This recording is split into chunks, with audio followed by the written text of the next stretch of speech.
शाजिया मरी साहब। बहुत शुक्रिया डेप्यूटी स्पीकर साहब। सर, मैं आज मुझे एक बार फिर ये मौका मिला है कि मैं वफाकी बजट पर तकरीर करूं।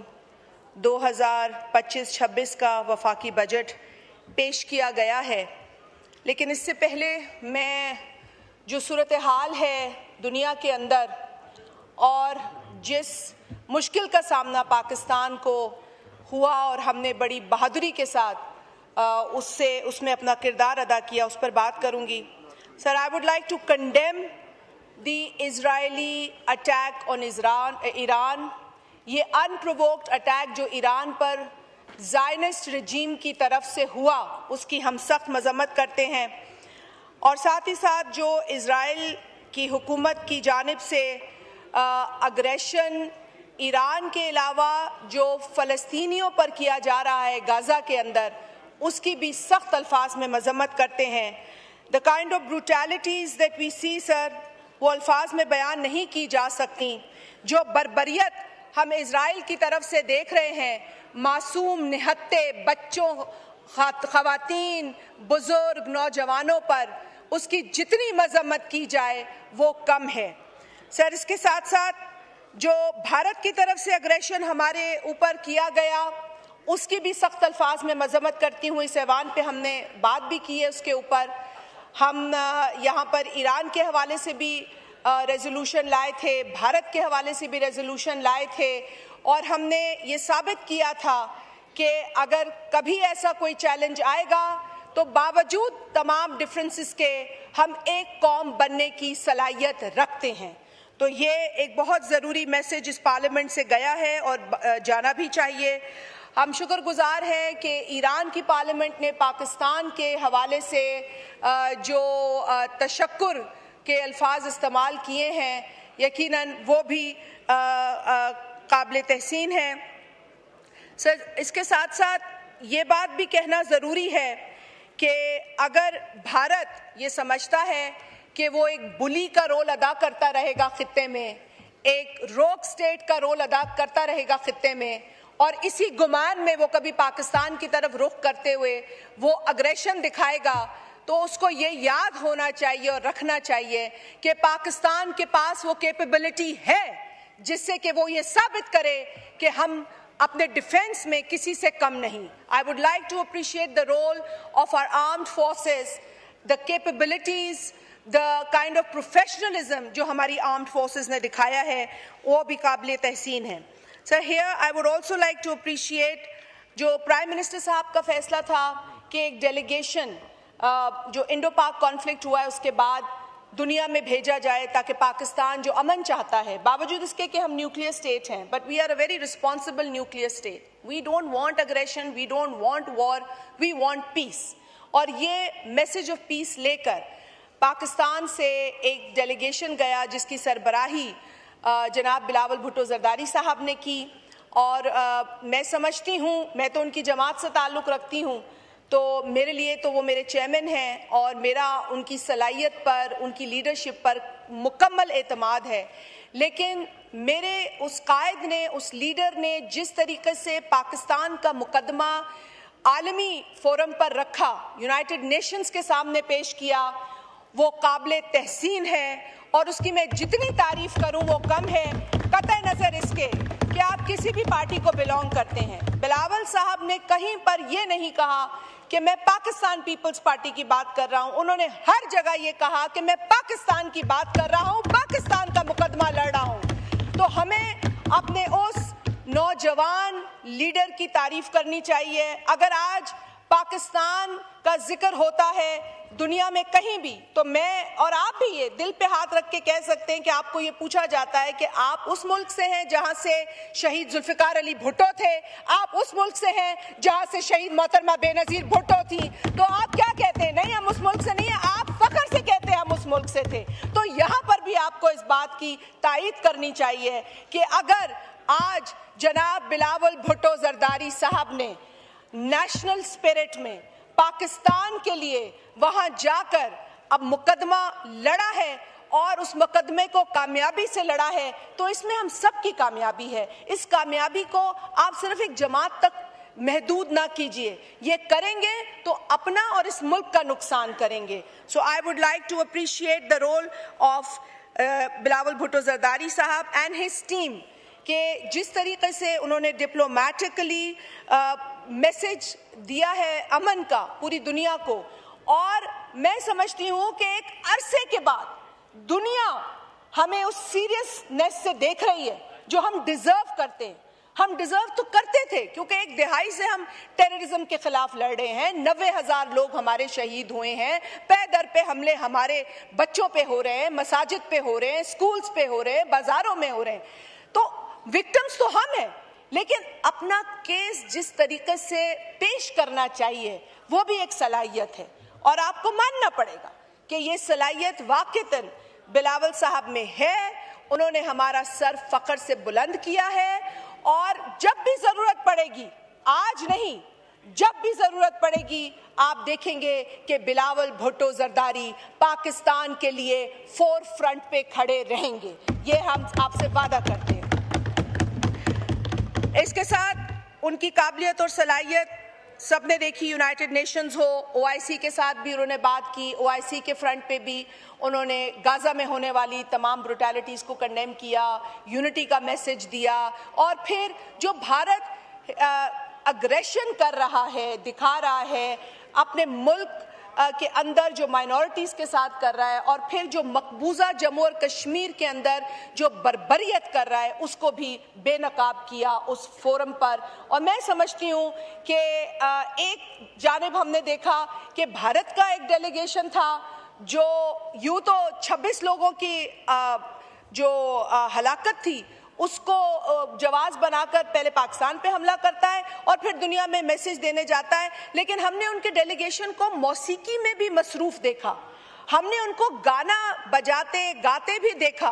तो मैं नहीं समझती कि वो कोई प्रोफेशनल एटीट्यूड था। उनकी अपनी आवाम उनकी डेलीगेशन से पूछती नजर आई कि आप ये जो हमारे टैक्स पेयर के पैसे हैं, ये आप क्या वहाँ गाने गाने और खाने खाने के लिए गए हैं? क्या आप वहाँ अपने डायस्पोरा से मिलने गए हैं, या आप आलमी दुनिया को बताने गए हैं कि क्या हो रहा है? तो जिसका केस मजबूत होता है वो किसी जगह भी बात कर सकता है, और जिसका केस झूठ पर मबनी होता है, प्रोपेगेंडा पर मबनी होता है, तो फिर वो गाने ही गाते हैं और खाने ही खाते हैं। और ये भारत की डेलीगेशन ने किया, ये हम सब ने देखा। सर, मैं एक बात और जो बिलावल साहब ने बड़ी मैं समझती हूँ कि पुरजोश तरीके से रखी है दुनिया के सामने, वो है इंडस वाटर ट्रीटी का मामला। इंडस वाटर ट्रीटी को एक हथियार के तौर पर भारत यूज़ कर रहा है। उसकी सस्पेंशन, जो कि वो उसकी हैसियत नहीं है कि वो सस्पेंड करे, वो वायलेट करने की हैसियत नहीं रखता, लेकिन ये ऐलान करने का मतलब है कि आप उसको एक हथियार के तौर पर यूज़ कर रहे हैं। और आप जो हमारे पाकिस्तान की 24 करोड़ तकरीबन 240 मिलियन आबादी है, आप उसको धमकी दे रहे हैं। ये बर्बरियत, ये जो गैर इंसानी सोच, जो इंसान को इंसान न समझे, मोदी सरकार की सोच इससे मजीद एक्सपोज हुई और बिलावल साहब ने उसे दुनिया के सामने एक्सपोज किया, और इसको भी हम समझते हैं कि करना बहुत ज़रूरी था। Sir, Pakistan welcomed ceasefire, but Pakistan to date desires कि सीज फायर सस्टेन हो, अमन हो। और बिलावल साहब का ये खूबसूरत मैसेज कि ना यहाँ का नौजवान जंग की तरफ जाए, ना वहाँ का नौजवान जंग की तरफ जाए। हो गई जितनी जंगें होनी थी, कॉन्फ्लिक्ट्स होने थे, अब दुनिया को अपनी अपनी पॉपुलेशन, अपनी अपनी जनरेशन्स को संभालना है। So let's not leave the legacy of war to our future generations, and I think this is a message of peace, this is a message of prosperity। अब ये देखना है भारत को और दुनिया को, जिससे हम कोऑपरेशन मांग रहे हैं, कि आप देखें इस रोग स्टेट का काला चेहरा, देखें कि किस तरीके से ये रोग स्टेट एक अरसे से पाकिस्तान पर तोहमतें लगाते हुए अपने मुल्क के अंदर एक्सट्रीमिज्म फैला रही है, अपने मुल्क के अंदर माइनॉरिटीज की स्पेस को तंग कर रही है। वहाँ मुसलमान होना गुनाह हो गया है, वहाँ दलित होना गुनाह हो गया है, वहाँ मसीही होना गुनाह हो गया है, क्योंकि वो हिंदुत्व की आइडियोलॉजी पर चल पड़े हैं और वो चाहते हैं कि कोई ना रहे भारत में, रहे तो सिर्फ वो रहे जो एक एक्सट्रीमिस्ट है। मेरे साथ भी यहाँ एक हिंदू मजहब से ताल्लुक रखने वाला नुमाइंदा बैठा है, प्रोग्रेसिव सोच वाला नुमाइंदा बैठा है। तो मजहब का मसला नहीं है, मसला है एक्सट्रीमिज्म का, और ये है मोदी की सोच, एक्सट्रीमिस्ट सोच, जो कि काली सोच है। जो कोई भी मजहब का पैरोकार बनने की कोशिश करे वो एक्सट्रीमिज्म फैलाएगा तो हम उसे एक्सट्रीमिस्ट कहेंगे, और एक्सट्रीमिज्म किसी मुआशरे के लिए अच्छा नहीं है। मैं समझती हूँ कि भारत के लोग आवाज़ उठा रहे हैं, उनके जो प्रोपेगेंडा फैलाने वाले मेन स्ट्रीम मीडिया है उसकी भी खासी मैं समझती हूँ कि वहाँ भी उसके ऊपर उंगलियाँ उठाई जा रही हैं। वो खुद कह रहे हैं हमारा मीडिया गार्बेज है। मैं तो हैरान होती हूँ और मैं अफसोस करती हूँ भारत की आवाम जिसको ये मीडिया अपना देखना पड़ता है, जो वो उनका येलो जर्नलिज्म है, जो उनका प्रोपेगेंडा मीडिया है, वो उनको दिन रात देखना पड़ता है। तो उनके साथ भी यकीनन हमें अफसोस करने की ज़रूरत है। सर, अब बजट के ऊपर ज़रूर बात करूँगी क्योंकि पाकिस्तान पीपल्स पार्टी का ये यकीन है और हमारा ये मानना है कि बजट ज़रूर एक एक्सरसाइज होती है कि आप अपने आपकी जो रेवेन्यूज़ हैं उसको इकट्ठा करते हैं, आप फिर आगे आइंदा आने वाली जो आपकी प्रायोरिटीज़ हैं वहाँ आप एक तखमीना लगाते हैं कि किस तरह खर्च होगा, कितना एलोकेट करना है।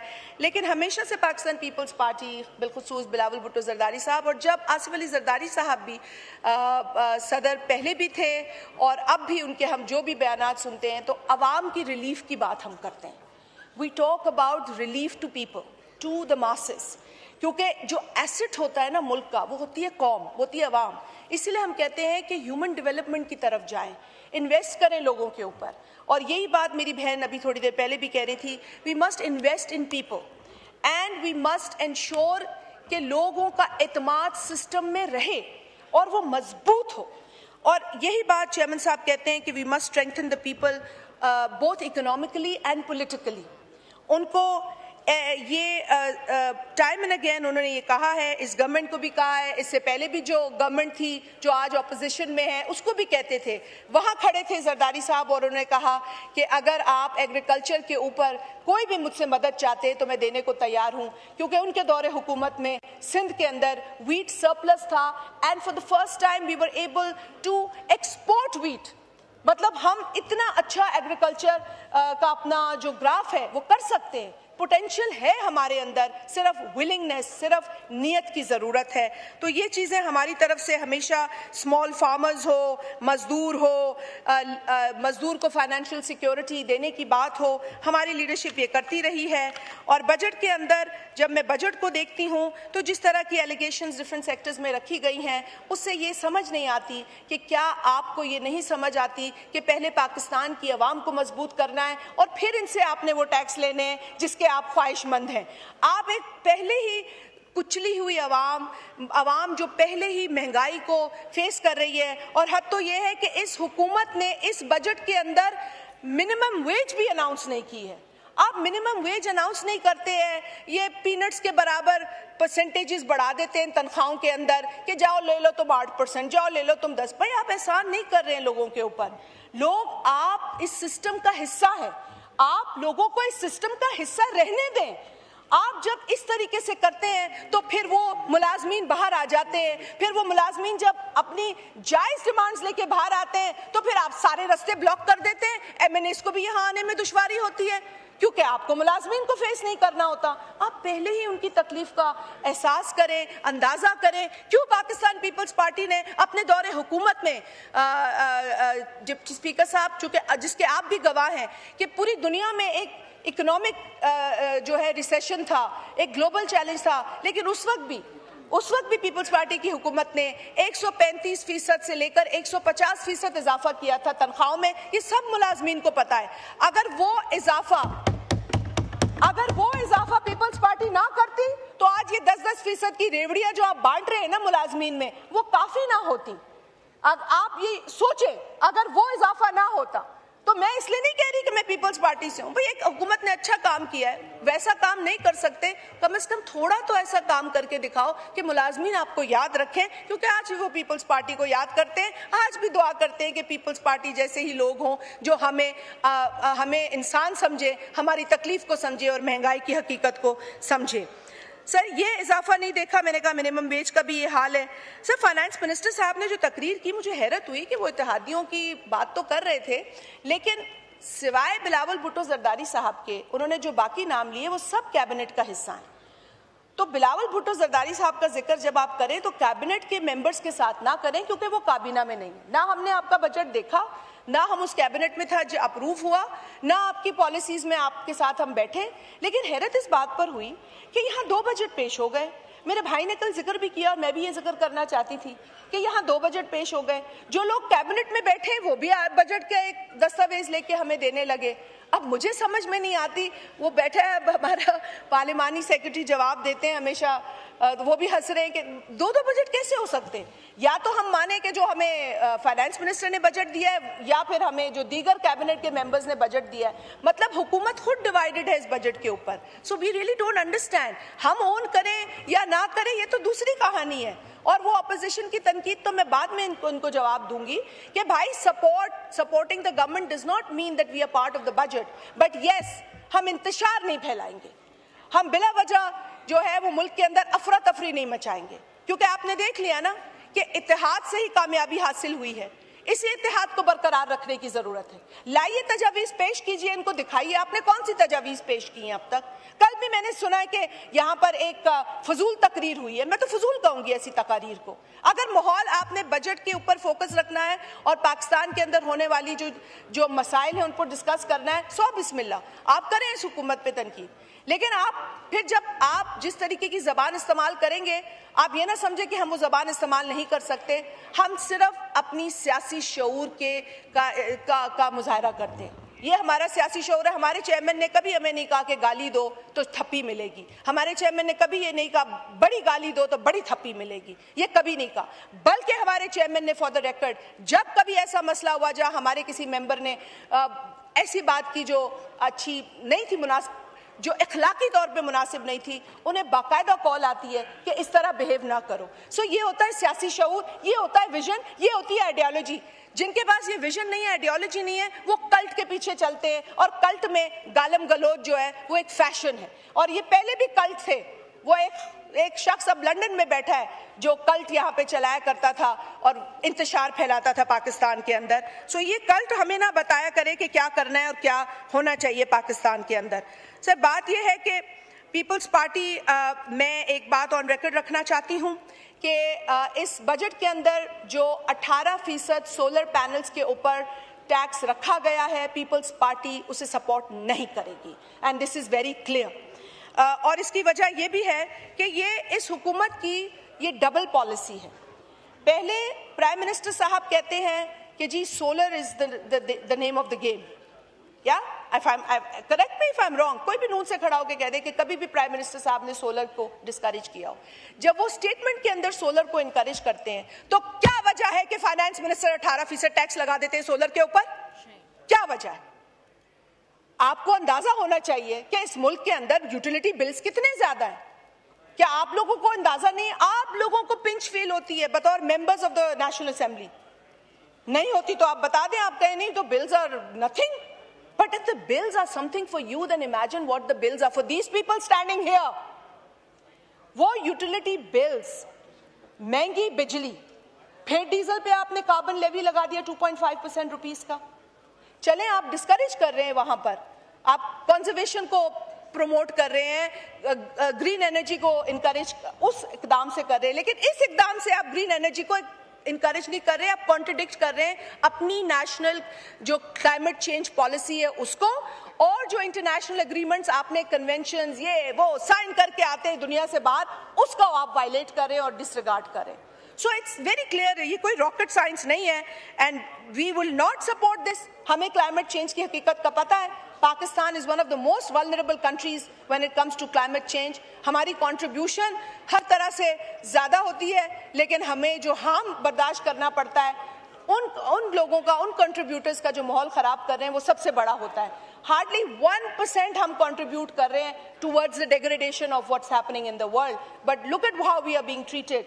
तो ये क्लाइमेट चेंज हकीकत है। 2022 का फ्लड आपके सामने है। हमने तो 2020 का भी देखा, 2011 का भी देखा, 2010 का भी देखा, पर अब तो हम सबको होश आना चाहिए और अब भी अगर 18% सोलर पैनल पर टैक्स होगा तो I really don't think what I should tell this government, ये हरगिज काबिल कबूल नहीं है। सो आई वुड ऑल्सो, ये रिन्यूएबल्स की बात है, we should go towards that. Sir इसके बाद इंसेंटिवाइज तो किया नहीं आप लोगों ने सोलर को, लेकिन आपने देखिए, मैं आपको सिर्फ सिंध हुकूमत का एक अभी भी 25 अरब रुपए की रकम रखी है सिंध हुकूमत ने सोलर के अंदर, ताकि गरीब लोगों को जो 300 यूनिट बिजली खर्च करते हैं उनको सोलर मुफ्त दिया जाए। और ये चेयरमैन बिलावल भुट्टो जरदारी साहब का विजन है, उनकी सोच है, उसके तहत सिंध हुकूमत ने ये रकम रखी। लेकिन यकायक जब 18% का इजाफा होता है तो यकीनन इस बजट पर भी वो बोझ पड़ेगा। सो इसको वापस लेने की जरूरत है। Sir I just like to touch upon a few other points in the budget. Sir इसके अलावा यहाँ पर बात हो रही थी, बड़ी बड़ी बातें वहाँ अपोजिशन से हो रही थी। मुझे याद है कि जब ये अपोजिशन गवर्नमेंट में थी तो उस वक्त गवर्नमेंट का जो ट्रेड डेफिसिट था वो 2020 में 23 बिलियन था और इन्हीं की हुकूमत में 2021 में वो 30.7 बिलियन था। This is when the people sitting in opposition were in the government. So ये इनकी हुकूमत तो हमने देख ली है, सबने देख ली है। अगर ये नाअहली हम नहीं देखते, मुझे कोई दुश्मनी नहीं है, यहाँ बैठे मेरे सब कॉलीग्स हैं, काबिल एहतराम है मेरे लिए, मैं बदतमीजी की तरफ नहीं जाऊंगी क्योंकि मेरे पास बात करने के लिए मवाद है। लेकिन आप लोगों की हमने हुकूमत देख ली, कान पकड़ते हैं। पाकिस्तान उस वक्त the 4th most expensive country in the world था when PTI was in government. कर्जे आप लोगों ने तारीख में सबसे ज्यादा लिए, तारीख में सबसे ज्यादा लिए, इसमें कोई शक नहीं है। और सिर्फ मैं इस पे ये जरूर कहूंगी कि कुछ लोग जो कल तख्त पे बैठे हुए थे अब गलियों में हुकूमत का जनाजा लिए फिरते हैं। कुछ लोग जो कल तख्त पे बैठे हुए थे अब गलियों में हुकूमत का जनाजा लिए फिरते हैं। अपने ओहदे के अंधेरों का हिसाब देने के बजाय, अपने ओहदे के अंधेरों का हिसाब देने के बजाय ये नए चिरागों को बुझाने की दुआ करते हैं और ये रोल पीटीआई अदा कर रही है। No, I am complete. शेर हो गया ना, आखिरी शेर होता है जी। माइक खोले, वाइंड अप करने। Sir please don't undermine the parliament. मैं शेर उनके लिए पढ़ रही थी, अगर आप मेरी तकरीर सुन लेते। सर मैं इसके अलावा जो ई कॉमर्स के साथ ज्यादती हो रही है, ई कॉमर्स को प्रमोट करने के बजाय, फैसिलिटेट करने के बजाय, और Tariq Fazal Chaudhry Sahab please take notes because no one is sitting here, these front benches are empty. Where is the finance team who is taking the notes? ये तो गवर्नमेंट ऐसी है जिसको डिफेंड करने वाले भी मुंह छुपा रहे हैं। खुदा के लिए ये नोटिंग आप, ठीक है, मैं अगर आप चेयर को एड्रेस करें। अच्छा सर, आज उनको फाइनेंस का बना दिया पार्लियामानी secretary. No cross talk please. Sir इसके अलावा मैं e commerce should be promoted, facilitated, लेकिन इस बजट में उसे डिस्करेज किया जा रहा है, उसको ओवरली टैक्स किया जा रहा है, डिसप्रोपोर्शनेटली टैक्स किया जा रहा है और डिस्करेज किया जा रहा है। सर ये फ्लैट रेट 18% जो सेल्स टैक्स हाइब्रिड और डीजल गाड़ियों पे लगाया गया है, सर इससे और तो कोई नहीं है, लेकिन जो छोटी गाड़ियां हैं 850 सीसी वाली, उन पर भी बोझ पड़ेगा। तो या तो इसको कोई रैशनलाइज करें कि कम से कम, सुनिए खेलदार साहब आप फोन पे बात करें, इसको रैशनलाइज करें। छोटी गाड़ियां लेने वालों के ऊपर भी ये 18% की फ्लैट ड्यूटी लगी है, इसको रैशनलाइज करें। सर इसके अलावा जो with holding tax on digital, अब मसला हो गया है कि भाई डिजिटल ऑनलाइन मंगा रहे थे लोग, पता चल गया हुकूमत को, इस पर भी टैक्स लगा दो। अरे भाई अपनी कन्वेंशनल बिजनेसेस को बेहतर करो, क्या जरूरत है लोगों को और तंग करने की? एक तो विंडो मिली है जहां से वो खुशी से कुछ चीज देख के मंगा लेते हैं, आप उन वेंडर्स के भी पीछे जाके पड़े हैं। And I think this is just not the way. You should not penalise the consumers, you should instead incentivize the local vendors। ये आपको करना चाहिए। प्लीज लिख लीजिए खेलदार साहब, इसी लाइन को लिख लीजिए। सर इसके अलावा जो 2.5 कार्बन लेवी लगाई है, ठीक है, अंडरस्टैंड कि एनर्जी को कंजर्व करे, ग्रीन एनर्जी है, लेकिन सर जो इससे मसला होगा ना वो गरीब आवाम का होगा। हमारे जो बसेस हैं या पब्लिक ट्रांसपोर्ट है वो महंगी हो जाएगी।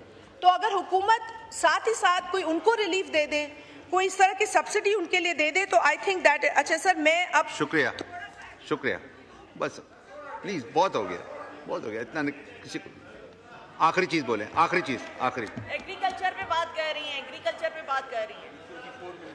2 मिनट और सर, 2 मिनट और। Very quickly I am going to talk about agriculture.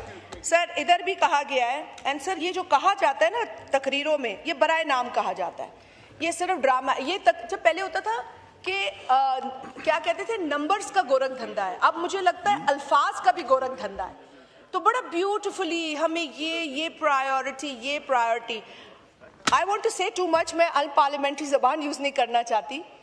Priority 400 अरब रुपए की आपने जो रोड रखी है मोटरवे, उसमें 15 अरब ये ऊंट के मुंह में जीरे के बराबर आपने रकम रखी है। So that is also condemnable. Sir Sindh का एक इशू है जो PWD की स्कीम्स है, मैं उसको जरा सा उठा लेती हूँ। सर PWD की स्कीम्स है जो कि ट्रांसफर, PWD आपको पता है कि प्राइम मिनिस्टर साहब ने डिसॉल्व कर दिया, बड़ा करप्ट इदारा था वो, शुरू तो PTI की हुकूमत में हुआ था सारा काम, चले उसको डिसॉल्व कर दिया। लेकिन क्या वजह है कि PWD की जो स्कीम्स है वो जब ट्रांसफर होती हैं तो 3 सूबों को, पंजाब, पख्तूनख्वा और बलोचिस्तान को आप ट्रांसफर कर देते हैं कि चले अब आप ये स्कीम्स करें। लेकिन क्या वजह है? Page 45 of this PSDP, please Tariq Fazal Chaudhary साहब, if you are taking these notes, this is very important. क्या वजह है कि PWD की वो स्कीम्स जो PWD की डिसोल्यूशन के बाद सूबों को गई हैं, वो सिंध को क्यों नहीं गई? आपने सिंध को कॉलोनी समझा है अपनी? आपका जब दिल करता है आप सिंध के साथ ज्यादती करते। We are not your colony. We are, ये पढ़े प्रीएम्बल, आप ये पढ़ें, इसको पढ़ें कि टेरिटरीज क्या है, फेडरल टेरिटरी क्या है और प्रोविंशियल टेरिटरी क्या है। ये आइन है ना, इसको पढ़ लें, इसमें सिंध को पढ़ लें, वो इस सूबा, और आप इसको देख लें पेज 46 को कि आपने जो PWD की स्कीम्स दी हैं सिंध को, वो आपने हाउसिंग एंड वर्क्स डिवीजन, कब से एक सूबे का काम जो है वो वफाकी मिनिस्ट्री करने लगी है? कब से? खेलदा साहब आप तो सिंध से हैं, कोई सिंध के बेटे होने का हक अदा करे, आप भी खड़े होकर इसको आज कंडेम करें तो मैं मानूं कि आप सिंध के बेटे हैं। Sir this is actually, it is sad. Sir जो बात है सर, ये नाइंसाफी है सिंध के साथ। The chief minister had written, and I want to quickly read these 2 lines. उन्होंने ये लिखा था कि as done for the other 3 provinces, ये उनका लेटर है, आई एम रीडिंग 5 जून का। As done for the other 3 provinces, the schemes relating to the province of Sindh in the Housing and Works Division shall be transferred along with the respective allocations to provinces and special areas and will be executed by the government of Sindh. This is the letter. So, बात ये है कि अगर आप लोग इस तरह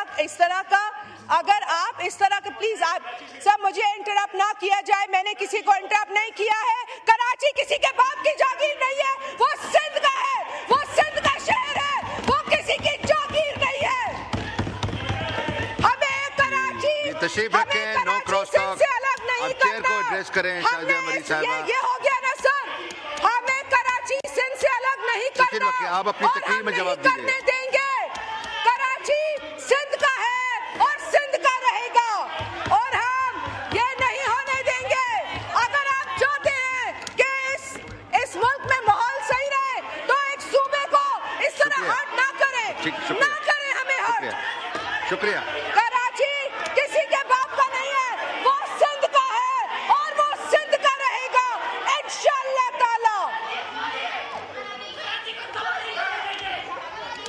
क्या हो गया?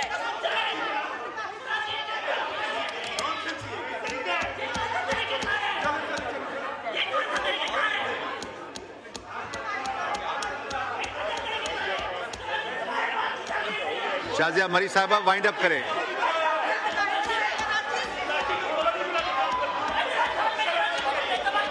Deputy Speaker साहब, I would like your attention.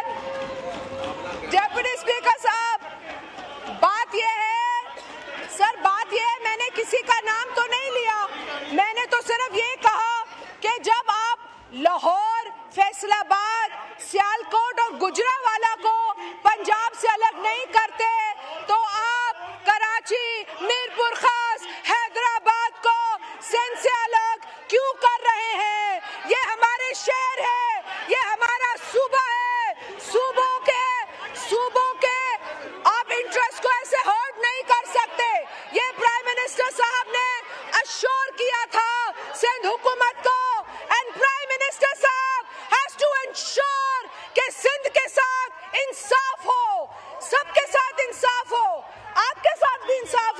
लेकिन सिंध के साथ इंसाफ हो।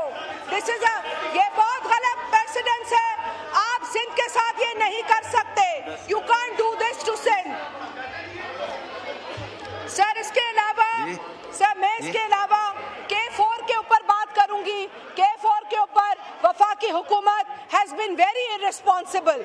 वफाकी हुकूमत ने K4 के ऊपर खातिर खा एलिगेशन रिलीज नहीं की है। सिंध हुकूमत ने जो ग्रिड स्टेशंस और दीगर जो उनके जिम्मे काम है उसकी एलिगेशंस रखी है। जो ही फेडरल गवर्नमेंट ये अमाउंट रिलीज करेगी, काम शुरू होगा और इंशाअल्लाह ताला ये मंसूबा जरूर बन जाएगा। सर इसके साथ यूनिवर्सिटीज का इशू है सिंध की। सर यूनिवर्सिटीज के लिए पहले कहा गया कि 4.8 बिलियन दे रहे हैं, लेकिन फिर कहा गया कि 2.8 बिलियन।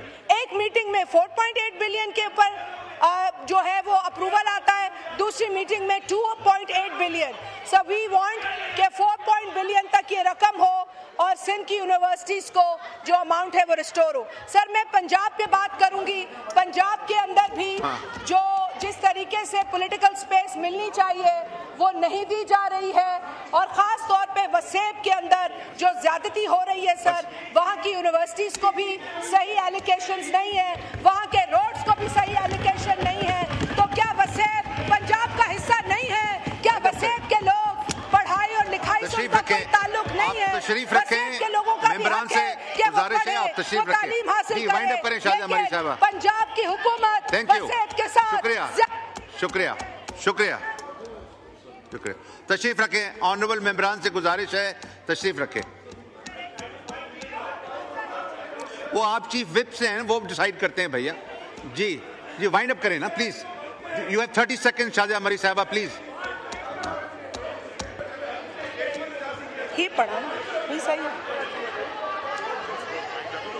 सर मैं वसेब पे बात कर रही हूँ तो वो भी अच्छी नहीं लग रही। शाहजहां मरी साहबा वाइंड अप करें। You have 30 seconds. वसेब के साथ ज्यादती है सर। फिक्र दा सिज मैं चले सर मैं खत्म करती हूँ। मैं सच्ची बातें कर रही थी, मैं अच्छी बातें सच्ची बातें। सर मैं तो बिजली की लोड शेडिंग पे बात करना चाह रही थी, जो कि बहुत बड़ा मसला है। सर बिजली की लोड शेडिंग ईद पर भी हुई है और ये इतनी बड़ी ज्यादती हुई है, सिंध के अंदर तो हुई है, मुझे नहीं पता बाकी जगह हुई है कि नहीं। गवर्नमेंट ने ऐलान किया कि लोड शेडिंग नहीं होगी, लेकिन ईद के दिन भी लोड शेडिंग हुई है। ईद के 3 दिन छुट्टी थी और तीनों दिन लोड शेडिंग हुई है। सर क्या हमारे हलके के लोग इंसान नहीं है? क्या सांगड़ के लोग इंसान नहीं है? क्या खिपरों के लोग? शुक्रिया बस चले जी।